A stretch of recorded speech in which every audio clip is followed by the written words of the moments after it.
Maganda talaga itong gawing pangnegosyo at madali lang itong ibenta at lalo na madali lang naman itong gawin. Kaya wag na nating patagalin yan, gawa na po tayo. So dito gagamit tayo ng leche flan moldor na medium sizes. Ito, lagyan natin ito ng fruit cocktail. Yung fruit cocktail ko mga guy, hinaluan ko ito ng whole corn. Ikalat lang natin dito sa ating lianera at pagkatapos maglagay tayo dito ng grated cheese. At pagkatapos nito mga guy, isit aside lang muna natin to. So dito meron tayong 6 na piraso ng regular sizes ng buns at ito'y himay-himayin ko lang ng mga maliliit.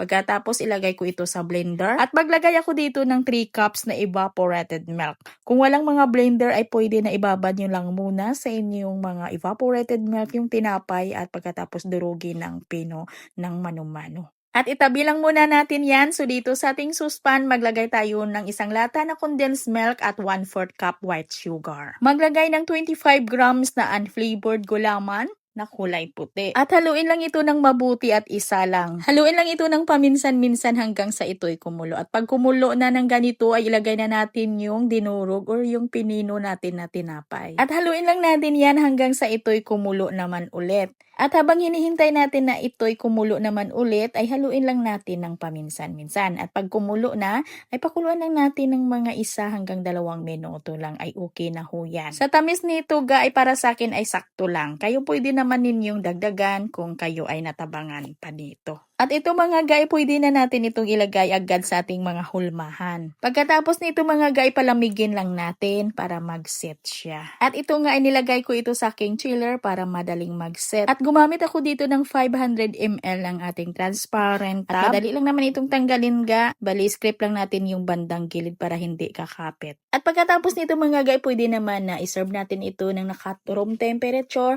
pero mas masarap pag iserve natin ito na malamig or yung cold. Kaya pagkatapos natin itong matakpan ay pwede talaga na ilagay natin ito sa ating mga chiller. At pwede natin itong ibenta ng 50 up to 70 pesos. Pero depende pa rin yan ha sa inyong costing.